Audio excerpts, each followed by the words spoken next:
Hi everyone, very good evening to all of you and welcome back once again to another class of PIB norm. In today's class of PIB current affairs, we are going to cover the PIB news from 12th to 14th of July 2026.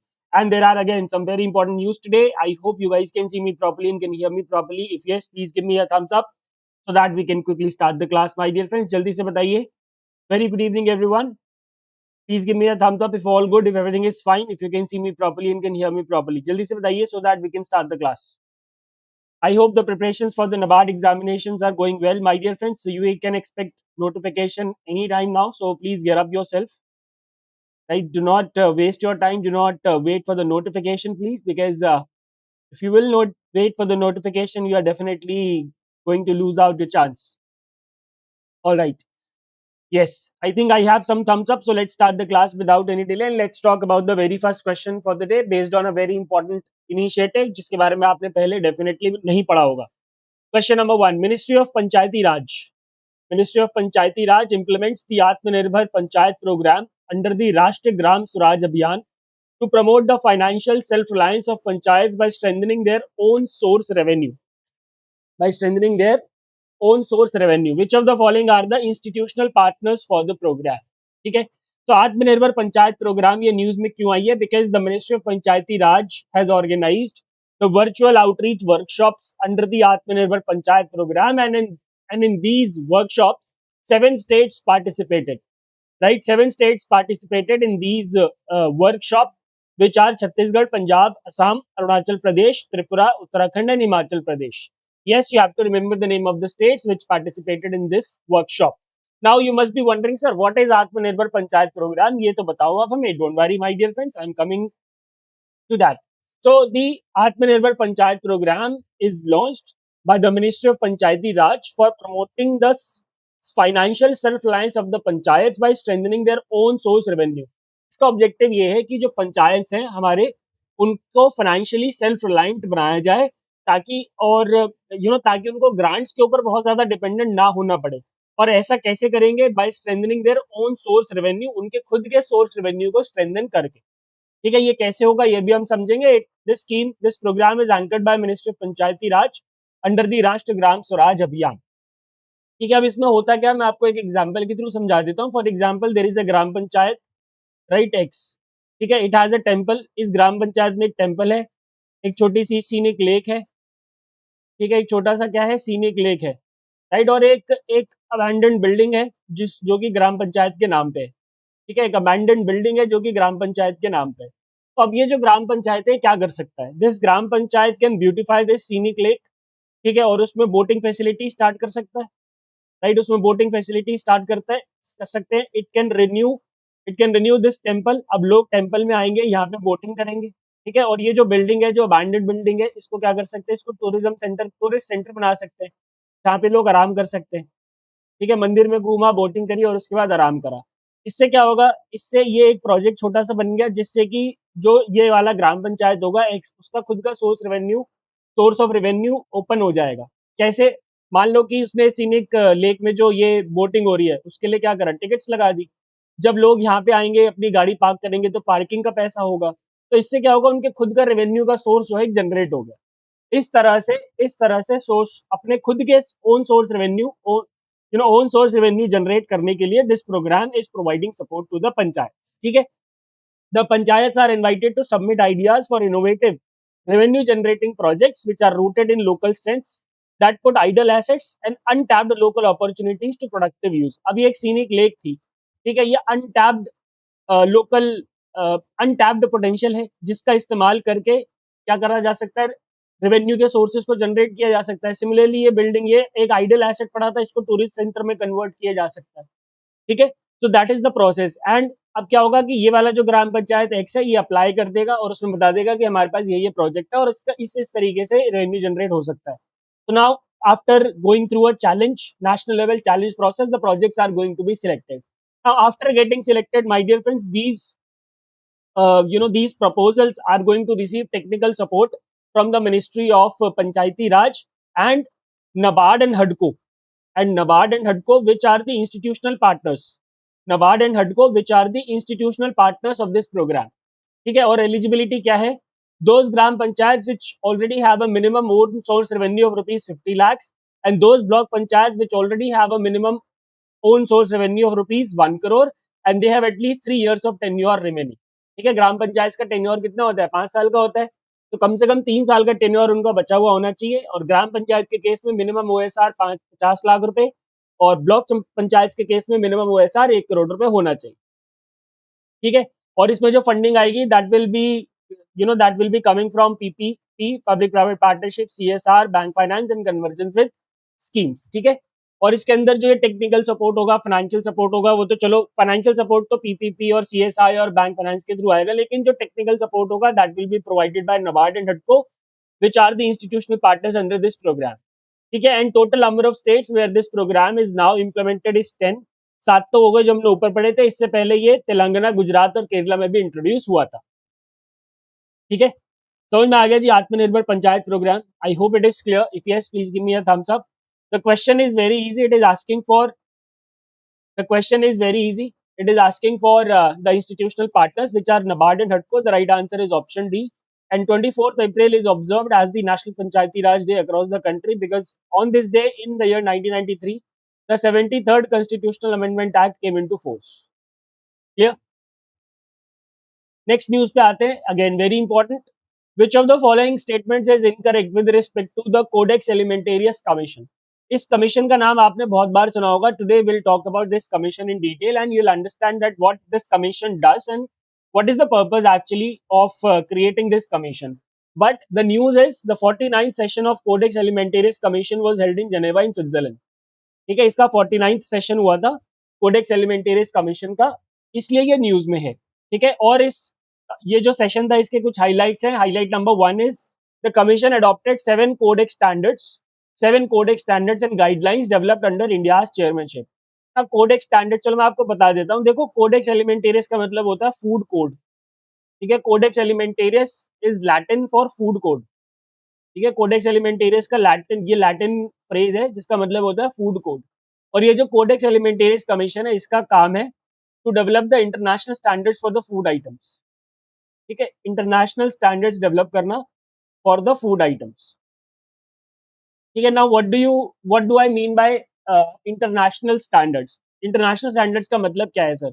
मतलब ये है sir, मान लो कि India से एक mango को export होना है। ठीक है, मैंगो एक्सपोर्ट करना है इंडिया से, मैंगो एक्सपोर्ट होगा, मान लेते हैं जापान जाएगा, थोड़ा सा लेट्स से फ्रांस भी जाना है। ठीक है, अब अगर अब जो जापान है, जापान एज ए कंट्री उसके मैंगो के कुछ स्टैंडर्ड्स होंगे, फ्रांस एज ए कंट्री उसके मैंगो के कुछ स्टैंडर्ड्स होंगे। फॉर एग्जांपल पेस्टिसाइड के स्टैंडर्ड, कि हमारे देश में वही मैंगो खाया जाता है जिसके अंदर एक्स अमाउंट ऑफ पेस्टिसाइड है। फ्रांस कहते हैं कि हमारे अंदर वाई अमाउंट ऑफ पेस्टिसाइड है, लेकिन इंडिया में जो वो अमाउंट ऑफ पेस्टिसाइड है वो जेड है। ठीक है, तो ये तो गड़बड़ हो जाएगी, ऐसे तो ये मैंगो एक्सपोर्ट ही नहीं हो पाएगा, बिकॉज जो इंटरनेशनल स्टैंडर्ड्स है वो मैच ही नहीं हो रहे। And here comes the role of international standards for food item, जहाँ पे हर पूरी दुनिया जो है एक पर्टिकुलर सेट ऑफ स्टैंडर्ड्स को फॉलो करती है, जिससे कि ये जो एक्सपोर्ट ऑफ द आइटम्स है या जो इंटरनेशनल ट्रेड है वो बहुत ज्यादा ईजी हो जाता है। समझ में आ गया? अब आपको आई होप समझ में आ जाएगा 7 कोडेक्स स्टैंडर्ड्स का मतलब क्या है। कोडेक्स स्टैंडर्ड्स मतलब food standards and guidelines developed under India's chairmanship. ठीक है, and the commission adopted the codex standards which means food standards for dried coriander seeds and fresh curry leaves, both develop under India's chairmanship. ठीक है, the commission also approved India's proposal for development of codex standards for cashew kernels. Cashew kernels के लिए codex standard बनाए जाएंगे, ऐसा India ने propose किया था, and that has also been approved. And India has been elected as the co-chair of the electronic working group of the commission. India को जो है co-chair बना दिया गया of the electronic working group of the commission. ठीक है, अब codex Alimentarius commission है क्या? अब मैंने एक्चुअली आपको ऑलरेडी बता दिया। It is an international food standards body. It was established jointly by FAO, Food and Agriculture Organization, and WHO. FAO is headquartered in Rome, right? And World Health Organization, of course, it is in Geneva, right? It was established in May 1963, and the objective is to protect the consumer's health and ensuring free and fair practices in the food trade. ठीक है, क्योंकि मैंने आपको जो mango वाला example दिया, आप समझ रहे होंगे, अगर इंटरनेशनल स्टैंडर्ड कॉमन स्टैंडर्ड्स नहीं होंगे तो it will be very difficult for the exporters to export the food items from one country to another. and there comes the role of Codex Alimentarius Commission, my dear friends. ठीक है. Currently, there are 189 members in the Codex Commission, which consists of 188 countries and one member organization, that is European Union. India is a member since 1964. Its secretariat is headed by FAO headquarters in Rome, and currently it is chaired by Dr. Alan Ezekiel of Kenya. Dr. Alan Ezekiel of Kenya. Ezekiel. Ezekiel से तुम्हें कोई याद आई reel? Ezekiel, Tony, Ezekiel और Tony. चलो ठीक है, वहां नहीं जाते. वापस आते हैं क्वेश्चन पे. Which of the following statement is incorrect with respect to Codex Alimentarius Commission? That is the question. अब मुझे बताओ Codex Alimentarius Commission समझ में आ गया कि नहीं आ गया? क्या करता है, कैसे करता है, क्यों करता है? बताओ भाई, हाँ या ना बता दो.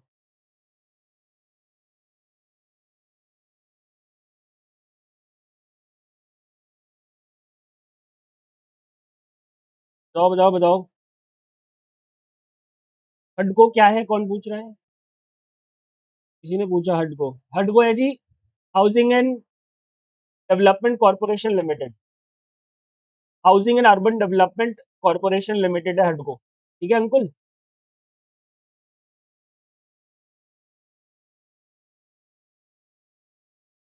चलो, हाँ जी बिल्कुल FSSAI की तरह है. चलिए. So let's identify the incorrect statements now. It is an international food standards body established jointly by FAO and WHO, correct? It was established in May 1963 with the objective of protecting consumers' health and ensuring fair practices. Presently, there are 189 members. Its secretariat is hosted by the headquarters of WHO. No, its secretariat is hosted by headquarters of FAO at Rome. So the right answer will be what? Option D, because that is the incorrect statement. Clear?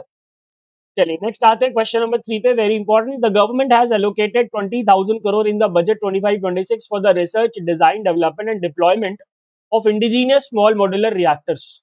How many small modular reactors are targeted to be operationalized by 2033? Now you must be wondering, sir, suddenly why are you talking about the nuclear energy landscape of India? ठीक है, why are you talking about it? Because my dear friends, और आज मैंने ना green colour की shirt पहन ली है and that's what the screen's color is. तो सब कुछ मेरा जो है बिल्कुल ब्लैंक हो रखा है. हम्म. चलो कोई बात नहीं, हो जाती है गलती. ओके, सो मैं ये बात इसलिए कर रहा हूँ इंडिया के न्यूक्लियर एनर्जी की, because India Australia civil nuclear cooperation has been signed, has been finalised, and with this India has finalised the civil nuclear cooperation agreement with 18 countries now. 18 countries के साथ हमारा सिविल न्यूक्लियर कोऑपरेशन साइन हुआ है, and this civil nuclear cooperation agreement are signed by the government of India only for the peaceful purposes of course. ठीक है, peaceful purpose के लिए ये एग्रीमेंट साइन किए जा रहे हैं. एंड जो इंडिया ऑस्ट्रेलिया के साथ civil nuclear cooperation agreement sign हुआ है, this was done during the third India Australia annual summit which took place in Melbourne. के हमारे प्रधानमंत्री गए थे मेलबर्न, राइट, वहीं पे हुआ था ये. एंड दिस एग्रीमेंट क्या होगा इस एग्रीमेंट में? It is going to enable long term exports of Australian uranium to India for peaceful purposes under International Atomic Energy Agency safeguards, IAEA safeguards. ठीक है, और ऑस्ट्रेलिया के बारे में ध्यान रखना, ऑस्ट्रेलिया के पास लार्जेस्ट यूरेनियम रिजर्व्स है. ऑस्ट्रेलिया के पास लार्जेस्ट यूरेनियम रिसोर्सेज हैं, which accounts for approximately 1/3 of the global total. ठीक है, तो that is very important.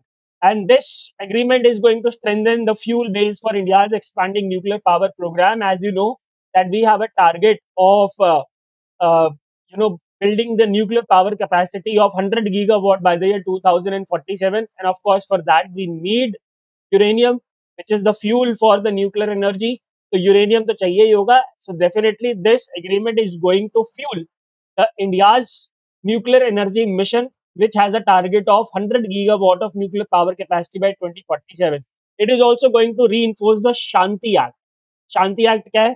Sustainable harnessing and advancement of nuclear energy for transforming India. This was enacted in December 2025.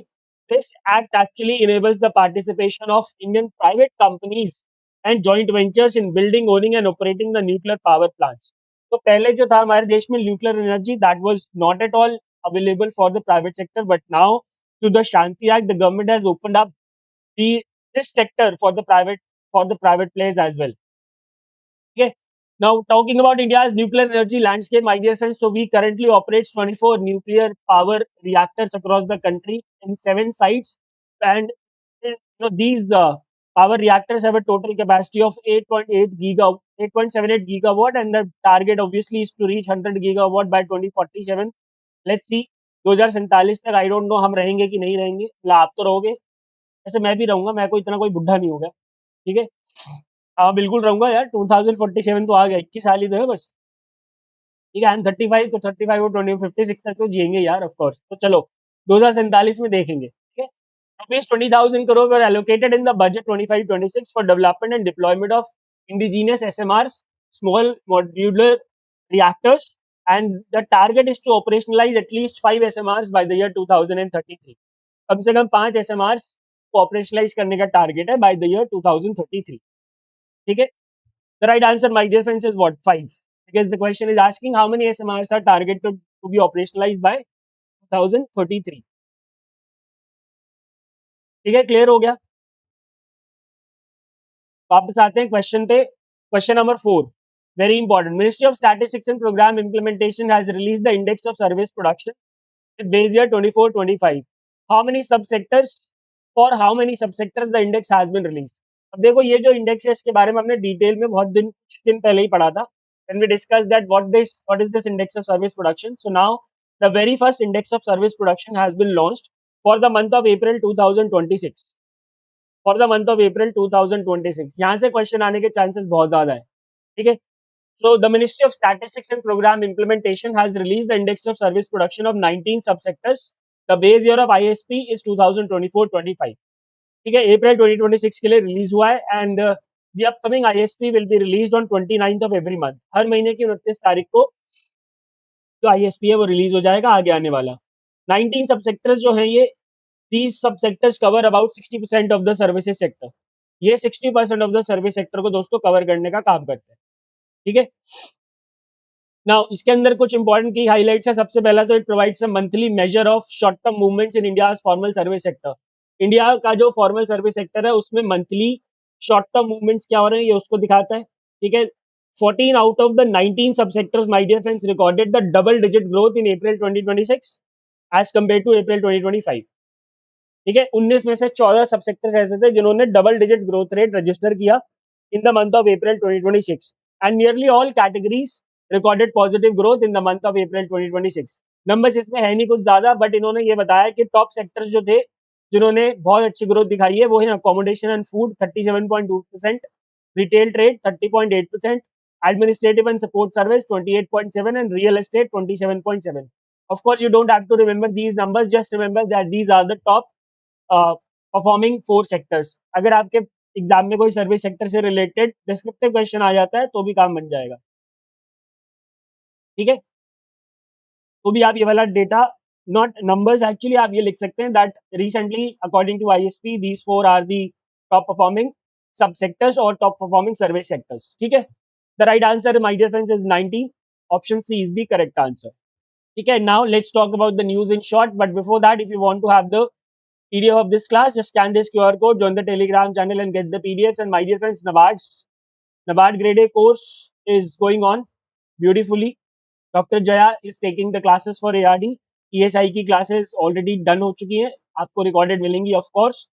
इसके अंदर आपको crash course भी मिलेगा। The discounts are going on. Please visit the website and if you want to go for it, just go for it. Question number 5. Council of Scientific and Industrial Research and IP Australia have entered into an agreement on access to CSIR's Traditional Knowledge Digital Library (TKDL) during third India-Australia Annual Summit. CSIR TKDL was established in 2001 through a collaborative initiative of CSIR and which ministry? ये TKDL है क्या actually? इसमें traditional knowledge जो है, it is basically a repository of traditional knowledge, ठीक है। It is a repository of traditional knowledge. और अभी इसके अंदर मोर देन 5 लाख कह सकते हो आपकी मोर देन 5 लाख इंफॉर्मेशन है, ठीक है, अबाउट आयुष, अबाउट योगा, यूनानी सिद्धा एंड सोवा रिग्पा, ठीक है। ये जो ट्रेडिशनल नॉलेज है इनके बारे में मोर देन 5 लाख ट्रांसक्रिप्ट इसके अंदर पड़ी हुई है, ठीक है। This was developed in 2001 by CSR in collaboration with Ministry of Ayush. The right answer is option C. Option C is the correct answer. ठीक है, चलिए। The financial intelligence unit India has earned significant international recognition with its case regarding a large-scale cyber fraud, securing the runner-up position at the prestigious Best Egmont Case Award 2026, presented during the Egmont Group plenary held in। इसमें बहुत ज्यादा आपको detail में जानने की जरूरत नहीं है कि अवार्ड क्या है, कौन देता है, कुछ नहीं। ठीक है, रट्टा मारो यहाँ पे, जहाँ पे रट्टा मारना है वहां पे मैं आपको रट्टा मारने के लिए बोलता हूँ। ठीक है, this ceremony for this award took place in Baku. Baku is in, of course, Azerbaijan।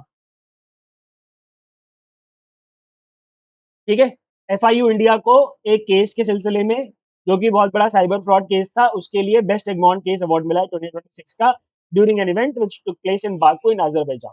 ठीक है, अब जो लोग नए आए हैं मैं उनको बता दूं, क्वेश्चन के अंदर से भी इंफॉर्मेशन आती है, क्वेश्चन आ सकता है। मान लो ये क्वेश्चन ये भी तो ऐसे भी तो पूछा जा सकता है, that which organisation has been awarded the runner up position at the prestigious best Egmont case award 2026। In that case the answer would be FIU India. ठीक है ना। Year-on-year inflation rate based on all India CPI with base year 2024 for the month of June 2026 over June 2025 is। तो CPI का monthly data आया है जून का, जिसके हिसाब से जून 2026 में जो इन्फ्लेशन ग्रोथ है over June 2025 is 4.38%। The right answer is option A। And if you talk about the food inflation, so that is 5.32%। Housing inflation is 2.10। Top item with lowest inflation is potato. सबसे कम inflation potato में है, सबसे ज्यादा inflation silver jewellery में है as always.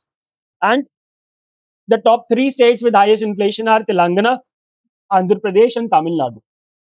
ठीक है, top three states with highest inflation कौन कौन से है भाई? Telangana, Andhra Pradesh and Tamil Nadu.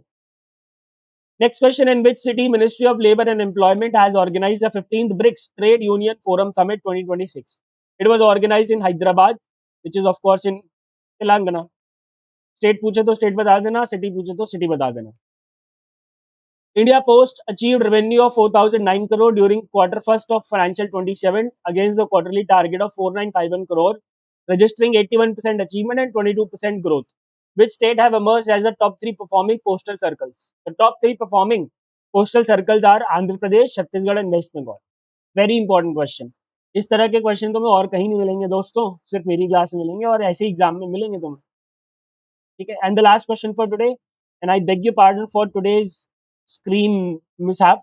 Green shirt ही पहन रखी है मैंने, इसलिए मैं आपको ट्रांसपेरेंट दिख रहा हूँ, जो गायब मूवी है तुषार कपूर की वैसा दिख रहा हूँ मैं, है ना। चलो, all India wholesale price index inflation for June 2026 is 9.87% on year basis compare to 9.68% in May 2026। देख रहे हो, महंगाई देखो तुम, महंगाई देखो WPI की होलसेल प्राइस इंडेक्स। अब ये ऑब्वियसली जब ये होलसेल प्राइस में इतना है तो सीपीआई पे रिफ्लेक्ट तो करेगा ही करेगा, रिटेल मार्केट में भी आएगा।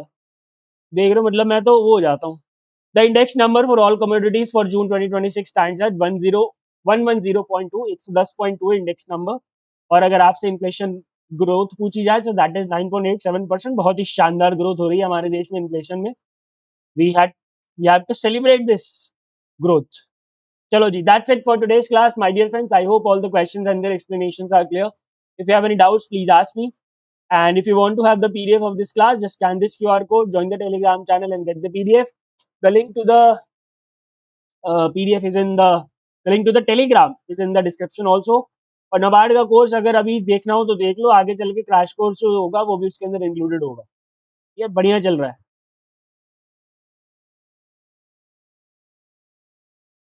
चलो भाई, कोई दिक्कत, कोई परेशानी, कोई दुविधा हो तो बताओ, otherwise give me a thumbs up.